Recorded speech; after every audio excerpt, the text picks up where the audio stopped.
Hello, आप सभी देखने वाले लोगों को राजेश का प्रणाम। आप लोग हमारे वीडियो को देखते हैं, लाइक करते हैं, सब्सक्राइब करते हैं, इसके लिए बहुत बहुत आप लोगों को धन्यवाद है। भगवान आप लोगों को सही दिशा मार्ग दें ताकि आप लोग सफल हों, स्वस्थ रहें। आज हमारा वीडियो का टॉपिक है हीनता का परित्याग। मनुष्य को गलतियों का एक पुतला कहा गया है। मनुष्य जीवन में तमाम गलतियाँ करता है और अपने स्तर पर उनके परिमार्जन के प्रयास में भी लगा रहता है। जो मनुष्य गलतियों से पीछा छुड़ाकर आगे बढ़ने में सफल हो जाता है वह श्रेष्ठ व्यक्तियों की श्रेणी की ओर बढ़ने लगता है।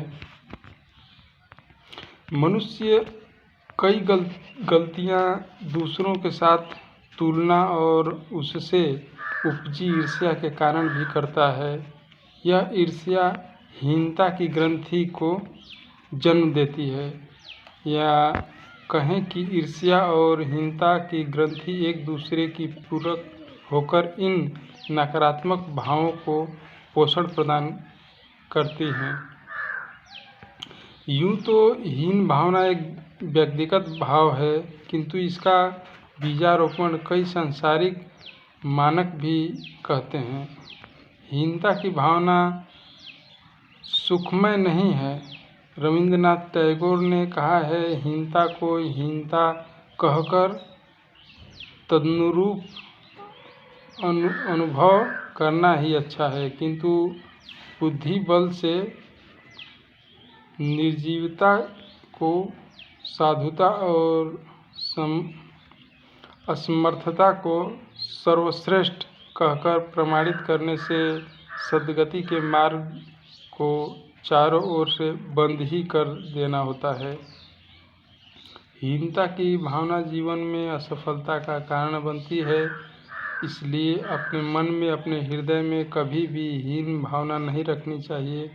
सुख दुख, सफलता असफलता आदि एक ही सिक्के के दो पहलू हैं। ये हर किसी के जीवन में आते हैं।